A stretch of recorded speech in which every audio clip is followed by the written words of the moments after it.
I want to talk to people who work in the visual arts or in fine arts, who deal with issues of terrorism and security and the world after 9/11. I mean, these are, very rich, fertile territories that I see people working in a lot that are not necessarily prominent, some of them, but have a lot to say about the world that we're living in, that we tend to usually, in all of our work, come at from a policy perspective. And I just think that the arts and culture have a lot to say.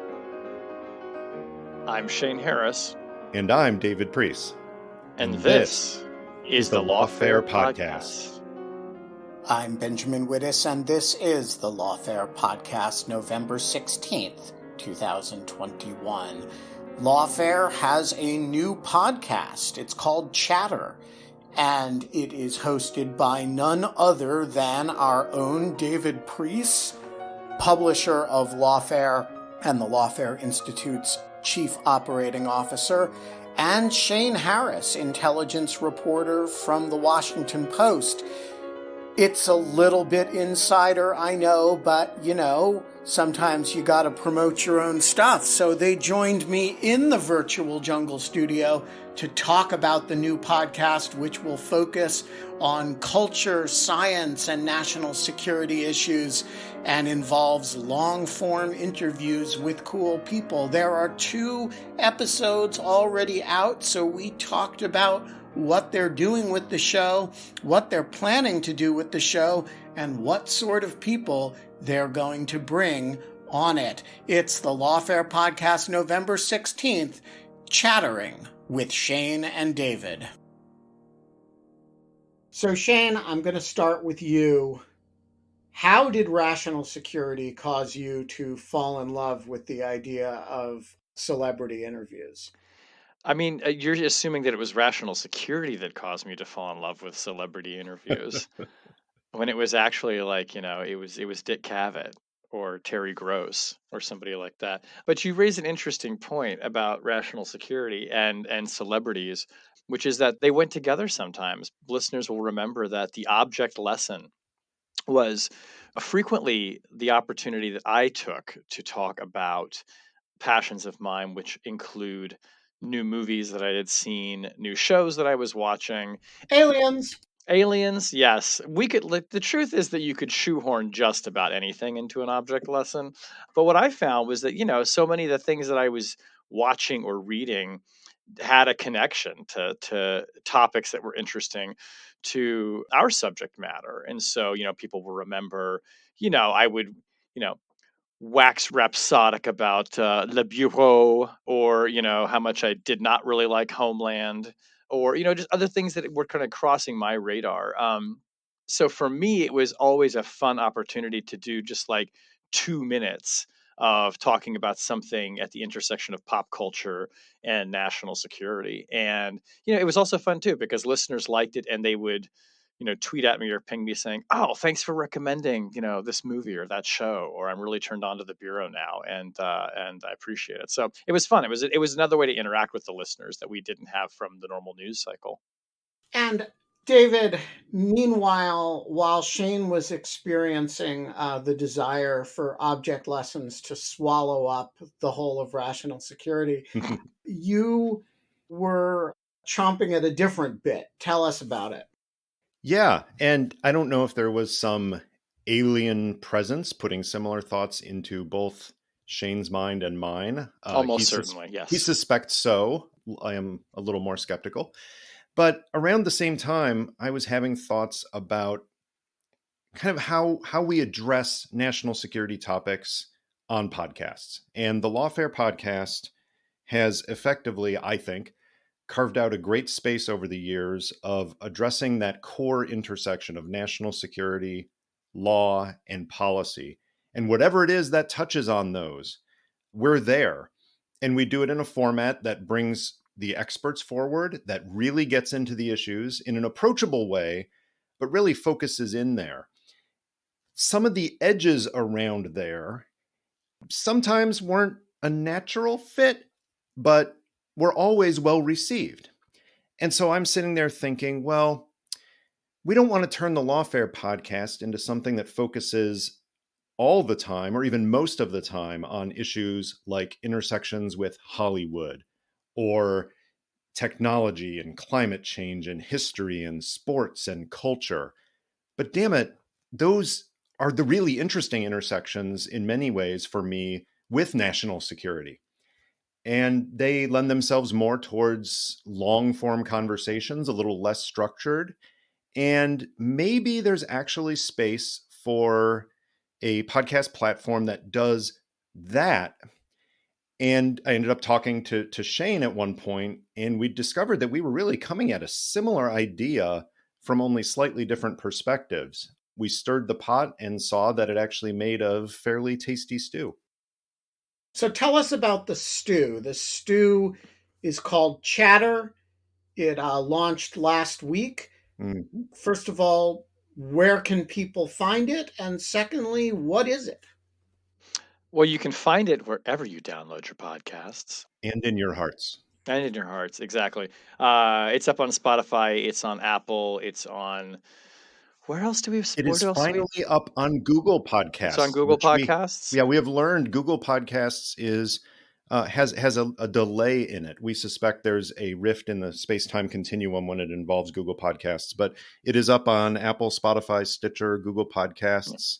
It may even be available in North Korea. We haven't confirmed that yet. Hopefully, because I would love to have somebody from North Korea on the podcast. Mm-hmm. The special North Korean edition. Indeed, indeed. So Chatter is one-on-one long-form interviews with people who are working, as we like to say, at the intersection or at the frontiers of national security and popular culture, technology, science.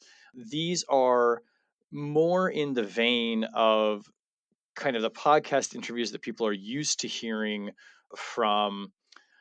Oh, I don't know. Who would we even compare these to, David? I mean, to my mind, I think of like the sort of the classic, the Dick Cavett or the Tom Snyder interview or a Terry Gross interview where you just go long and you kind of go in depth with somebody, and not just necessarily on one topic, but on kind of the range of someone's career. I agree, Shane. For me, it came up with listening to podcasts over the last few years from people like Sam Harris on the Yeah. Making Sense podcast, Yeah. and Ben, I think you were even on that one to talk largely about the Mueller report. But some of his conversations, they'll go on for 3 or more hours. Now, we don't plan on making that a regular feature of Chatter, but we want to go where the conversation goes instead of sticking to a tight format. So that kind of Dick Cavett, Sam Harris, that's not a normal mix you get, but that's the thinking of these wider ranging conversations than a strict format would allow. Yeah, and they'll always be for the most part, I think anyway, the is going to be I'll do them, David will do them, maybe we'll team up at some point too. But these are, these kinds of one-on-one conversations that hopefully, a listener will come away with a bigger appreciation of that person's career. So this, somebody might come on because they've written a book recently, but the idea is that we'll talk about much more than just the book. And the book might not even be the launching off point for the discussion. And and like David said, just like let the conversation kind of go where it will. And these will hopefully be ones that are relatively timeless as well. So you have released 2 episodes of this so far. I want to talk to you about both of those episodes. But before we do, talk to me about what is in scope and out of scope for Chatter. So the Lawfare podcast, we kind of think of it as the news on national security and national security legal issues, but the news defined very broadly. So stuff that you may not be thinking about to stuff that may be on the front page, other than being longer and being kind of about people's careers. How is this different subject matter wise from the Lawfare podcast? Yeah, we are setting up a set of really diverse and, for both of us, and we hope for all the listeners, also really fun conversations. And yet, we envision Chatter remaining very relevant to those core areas of lawfare. That is, people who are interested in national security more widely will not be surprised by the kinds of things we talk about, but we will come at them fully jumping in to the edgy parts of it. So, for example, we have some conversations coming up on topics ranging from astrobiology to healthcare policy, from climate change to board games. But all of them have a national security angle that make it relevant in a way that people might not have thought about.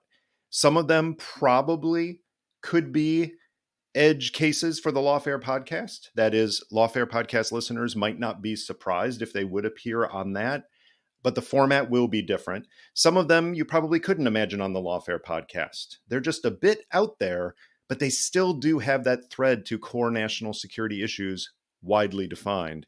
That means that we envision we can have on historians bringing forward some lessons from the very deep past that normally wouldn't rise to that threshold, but might make you scratch your head and go, that's just interesting to hear about. You won't hear anything on Chatter that is dissociated from national security and has no connection to the core issues of lawfare, but I think listeners will be surprised just how far we go. Shane. Yeah, and I think too, like when I said earlier about how you could almost shoehorn anything into an object lesson for rational security. Think of it like Chatter is the place where there's no shoehorning; it just fits, right? To where if I'm talking about a new TV show that I really love, like, well, then I'd like to try and get the person who created that TV show to come on the podcast and talk about it. And we never would have done a whole segment on rational security about that. And that probably wouldn't be necessarily a lawfare conversation either, although it could be a one-off, I suppose, from time to time. But this is more kind of the home for those types of conversations. All right, so let's talk about the episodes you've done so far. Shane, you did the first episode. Tell us about it. So I talked to Joe Weisberg, who is the creator of the phenomenal and wildly successful TV show, The Americans, which, if you are a Lawfare listener, you probably know. But if not, this is a show that ran for 5 seasons on FX, following a fictional couple who are KGB officers who are sent to the United States to live undercover as everyday, ordinary Americans in the 1980s. And it is, to a degree, based off the so-called illegals operation of Russian officers who were living in the U.S. under American and Canadian cover. So, I mean, I've loved that show for years. I watched it when it was on. It's a show that has a lot of fans actually in the intelligence community, interestingly. And Joe comes on to this to talk about both the Americans, but also his career as a CIA officer. He worked in the agency for about 3 years after he graduated from college, and also his really lifelong fascination with Russia, and before that with the Soviet Union. And he's actually got a new book out right now called Russia Upside Down, which is this pretty provocative and really interesting kind of proposal that he makes for rethinking the U.S. relationship with Russia. And listeners will be like, "Yo, what's the guy who writes television shows have to say about the U.S. relationship with Russia?" And it turns out actually quite a lot. He also had something to say about conspiracy theories. So let's listen to a bit of that part of the conversation. If the Russians felt like they, sort of started something of a disinformation ball rolling, they must be very happy with the level to which it has reached almost these kind of mythic proportions with QAnon and others who are just now kind of trapped in these just unbelievably, Baroque, strange conspiracy theory narratives. But I'm curious what you make of that moment that we're in right now, where you have people who are believing just the most bizarre, outlandish things about their government, about what it's capable of, stolen elections, all of it. I mean, and particularly as a writer, how do you, when you kind of look at the landscape of disinformation and misinformation out there right now, what do you see? My take on it is that it's yet another opportunity to look at ourselves. So all the QAnon and stolen election stuff, I think it's nuts. I think it's as nuts as anybody else thinks it is. But, most people I know were willing to believe that Trump was, either a paid agent of Russia or, suborned by them and co-opted in a very direct way. And that was a conspiracy theory. There was no evidence for that. That was built out of nothing. And so it's useful to recognize that about yourself if you bought into that, because then you see that's not just these people believing crazy shit. I'm vulnerable to that too, and I have to be careful. I have to watch myself next time, and the next time is coming. It's just always around the corner. So he kind of, to me, is emblematic of somebody who's a perfect guest for this podcast, because obviously, The Americans is, a popular television show with core national security and intelligence themes. But there's just a lot of other interesting things that Joe has done in his career. And so we talked for, a good hour about that, about his time in the agency, about novels that he's written and other things that he's done that probably most fans of The Americans were like me, were unaware of before I started looking into him for the show. So it was a great conversation. He was up in New York and we were in DC, and we had a lot of fun. And I will mention that Shane introduced something that we will be doing in each episode of Chatter, which is he had Joe reach into the Chatter box, which is literally a box that we have of a series of questions that are a little bit off the wall, but it's not the same questions for every guest. It's a random question pulled out from the Chatter box to get some bigger thinking. So questions like, and this is good for podcast listeners here because even our future guests don't know some of the questions that could pop up. But among those questions are things like, what common misperception about your profession or specialty makes your blood boil? Or name one dead political or national security related leader from any era that we could really use right now. Things just to expand the mind a bit. And I think Joe did a really interesting take on his question. If you haven't listened to the episode yet, I'll ask you to tune in to see how Shane and Joe mind melded a bit over a pop culture question. Mm-hmm. What about the second episode, David? Yeah, the second episode, I sat down for an extended conversation with Representative Adam Kinzinger from Illinois, who has been in the headlines a lot this year because of his break with the Trumpified Republican Party and his willingness to vote to impeach President Trump. And ever since then, for his steadfast conversations, honesty, sometimes very blunt honesty, about the importance of constitutional principles over partisan advantage. Now, a lot of people have been interviewing Adam Kinzinger, who has not been shy about talking to the media in the last few months, especially since joining the January 6th committee. But they've been talking to him about things like the details of Republican Party dynamics. Kevin McCarthy, how do you feel about him as a leader when he's going along with things you disagree with? And the mechanics of working on the committee. We really didn't talk about that. Adam and I actually went to the same high school, and we had some of the same teachers in social studies, as it was generally called at the time, that inspired us to go into public service. In his case, he ran for the McLean County, Illinois. He ran for the McLean County Board when he was still a college student and was serving there, decided to go into the Air Force as a pilot, decided to run for Congress. My case, I just went to the CIA. I didn't do all those things. But I got curious, what was it about our experiences with the same teachers, in a couple of cases in the same physical rooms?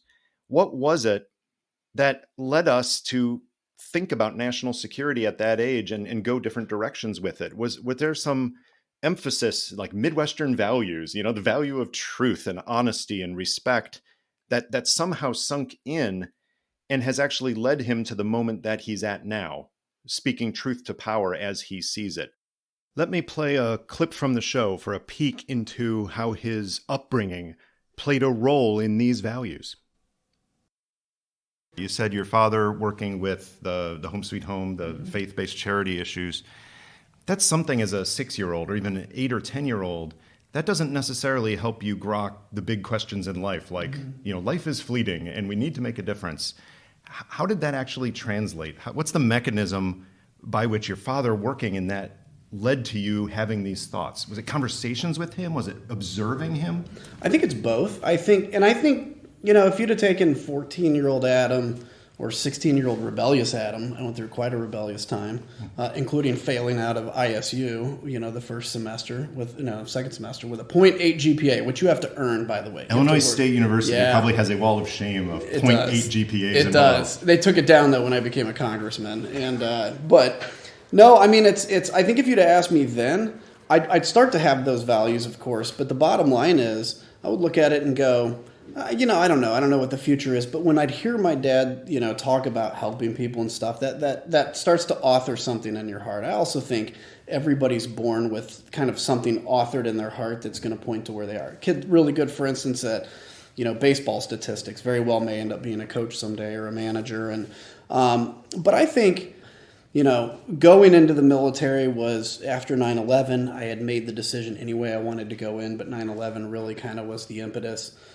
That changed a lot. And also being in Iraq and seeing people that give their lives for the country, I made this was very conscious when I ran for Congress. I said, if we're going to ask young people to die for their country, we have to be willing to give up our jobs for the same cause. So we talked about growing up. We talked about high school. We had a little bit of a time distance between us, so we weren't actually together. Turns out that he went to some fraternity. He was in a fraternity at Illinois State University in Normal, Illinois. If you haven't been there, it's lovely. And those are the same fraternities that in grade school, some friends of mine and I, for kicks late at night, would go around and throw eggs at, because that just is a real mess to clean up. And that just seemed like the right thing to do at the time. Thankfully, I grew up. I haven't egged fraternities in many months now. But we end up talking about that and not even mentioning something like potential Speaker McCarthy. To me, that's a good chatter podcast, is you get somebody who has an interesting angle on national security, but you come at it from a different place. And from with an eggs and fraternity point of view. Exactly. Yeah. Did Adam Kinzinger reach into the chatterbox as well? He did. He physically reached in, and he had just seen the night before the movie Dune, where if you have not seen the movie or read the book or seen one of the previous visualizations of it, there's a famous scene in which the protagonist, hero, messiah, reaches into a box of horror. And so we treated it like his own personal Gam Jabbar test, where he had to reach in and, did he trust me that there was not going to be pain and suffering in that box? I'll leave it to listeners to decide whether the question and his answer were mostly pain and suffering or not. Did you hold a poison dart to his neck as well? I can't confirm or deny what was going on. We didn't video this for the purposes of chatter. However, there was a film crew there at the time. So eventually you will get to see part of the conversation between Adam Kinzinger and me for a separate project that is unrelated to Lawfare. So Shane, I know what audience members are wanting to know, which is, will any guests on Chatter be extraterrestrial in character? Yes. And if you have not booked a heptapod, who is likely to be forthcoming in future episodes of the show? Well, I mean, if I were to speak in heptapod right now, I could convey that because the interview already would have occurred, obviously. A spoiler alert. I would be more than happy to entertain any extraterrestrial guests. They don't have to come to the studio. They can do it remotely with whatever advanced technology they may have developed. Would you be willing to negotiate a truce between the Greys and the lizard people? I mean, is that within our scope? I think Ben, being the ambassador of the lizard people, could probably be a good candidate for just that conversation. But I want to talk to people who are, you're probably going to hear from, on my side of the ledger of this, from people who are tending to work popular culture, the arts. I mean, listeners will know, I think, probably that I have a background from having worked out in LA and am interested in film and in TV, in screenwriting. So probably most of my folks will tend to be in that kind of realm of people who are creatives, I would think, and who are working on topics as broad as going from The Americans to potentially other spy shows and spy dramas. We hope to have some spy novelists as well on the podcast, so you can kind of gives you a flavor for that. But without talking about specific guests yet, including ones I have yet to ask. I want to talk to people who work in the visual arts or in fine arts who deal with issues of terrorism and security and the world after 9/11. I mean, these are, very rich, fertile territories that I see people working in a lot that are not necessarily prominent, some of them, but have a lot to say about the world that we're living in that we tend to usually, in all of our work, come at from a policy perspective. And I just think that the arts and culture have a lot to say.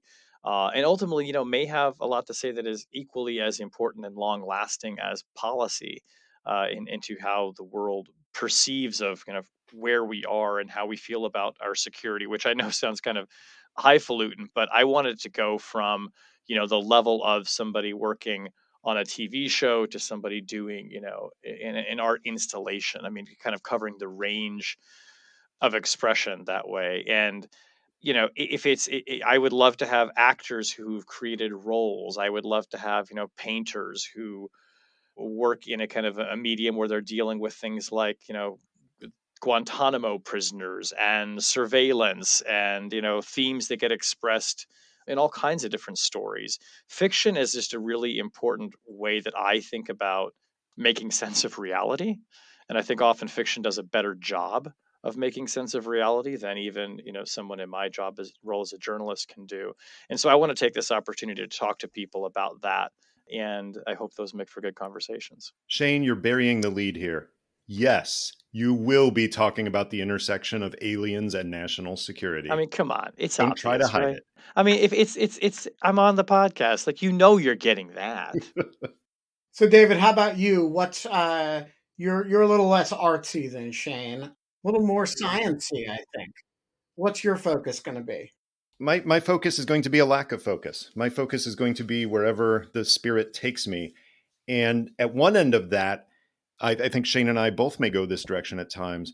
One end of that will be talking to people who would be natural fits on any national security conversation, which are former senior officials, practitioners of national security, but coming at their experiences from a different angle. And I'll preview one, which is dropping very soon here, which is Sue Gordon.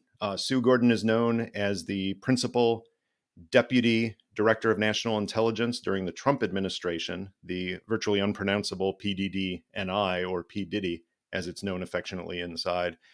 And you could easily have a conversation, as we have with her on the Lawfare podcast several times, about intelligence news, about a new IC initiative or a document that has been released from the intelligence community. But that's not what I talked to her about. What I talked to her about was her formative experiences, her passion for team sports. Most people don't know she was on the Duke basketball team and was very, very good at that. But that's not trivia. For her, that is core because it informed the way that she mentored people. It informed her views on leadership. It informed her views on a career and creative conflict within a career.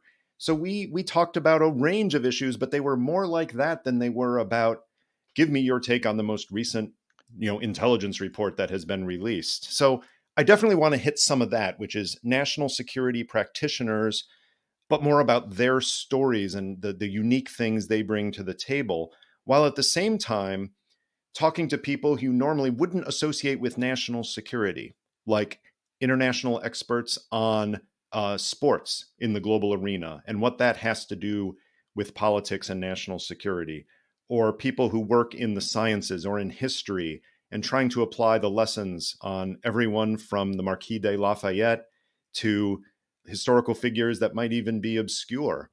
Getting interesting ideas to me is more important than having a single focus.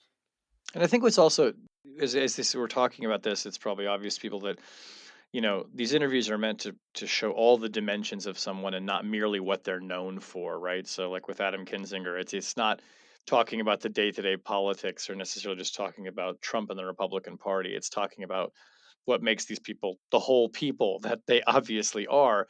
And I should say, for guests on the podcast, they love that. I mean, you're talking about people who don't normally get to talk about all these different aspects of their life. Like, it's unusual that somebody wants to talk to Sue Gordon about her career playing college basketball, because usually when you want to talk to Sue Gordon, it's about something on the news or something related to her job, or what her job recently was. So it actually makes for and to some degree, it makes our job a bit easier in that the pitch for somebody to come on a show like this is not a hard one. I mean, if they'll either do it or they won't, but the idea of coming on and talking about, not just the thing they've done recently, but about the whole of their career or their influences, and getting to do that, in a meaningful way for an hour plus is pretty appealing.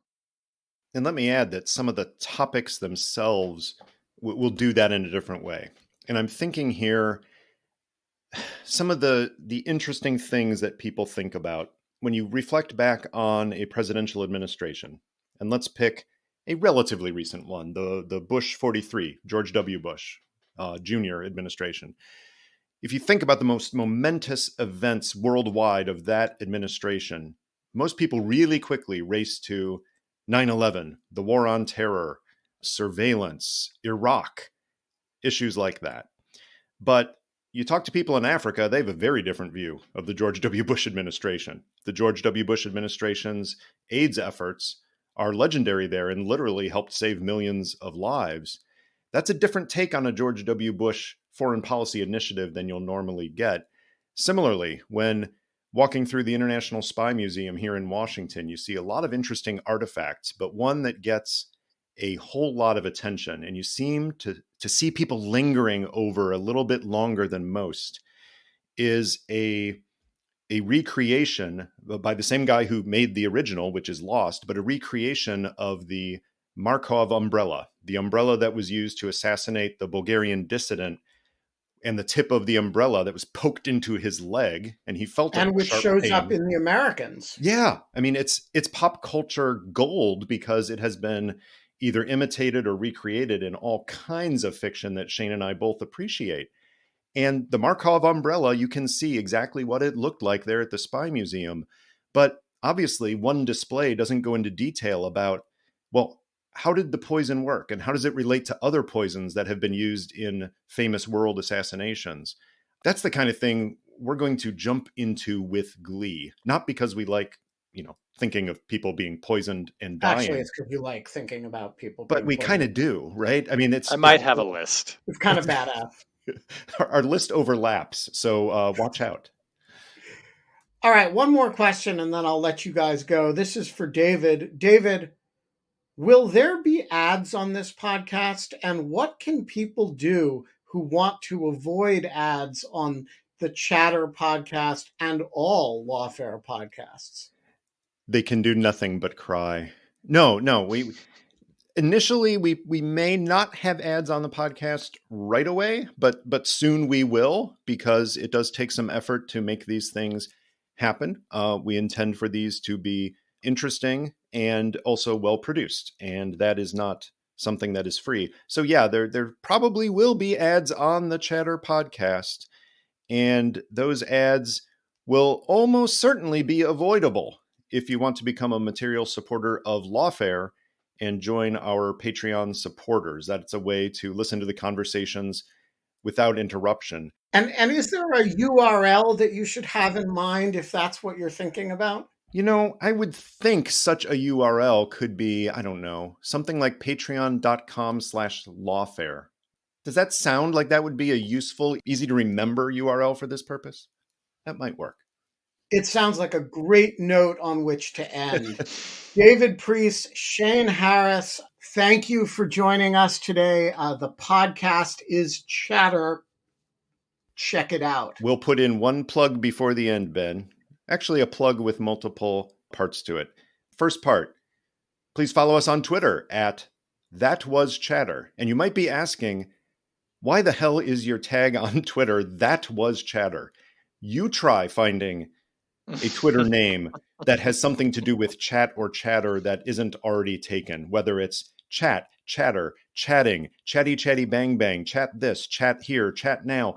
Almost all of them are taken. But once we post an episode, we can easily tag it on our Twitter account and say, here's our talk with Adam Kinzinger. Here's our talk with Joe Weisberg, and at That Was Chatter. So please follow us on Twitter. You'll get updates. You'll get some behind the scenes pictures, maybe even some videos, although not necessarily including aliens. Number 2, please do subscribe to the podcast, because that way you will get the podcast to drop in your feed early and often.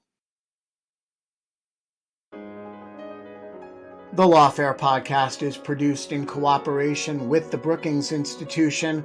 Our audio engineer this episode was Hamza Situ of Goat Rodeo. The Lawfare podcast is edited by Jen Patja Howell. Our music is, as ever, performed by Sophia Yan. Our promotional engine is you, the listener, so share us on all the socials. And of course, leave a rating or review wherever you found us. You can become a material supporter of Lawfare at our Patreon page. And as always, thanks for listening.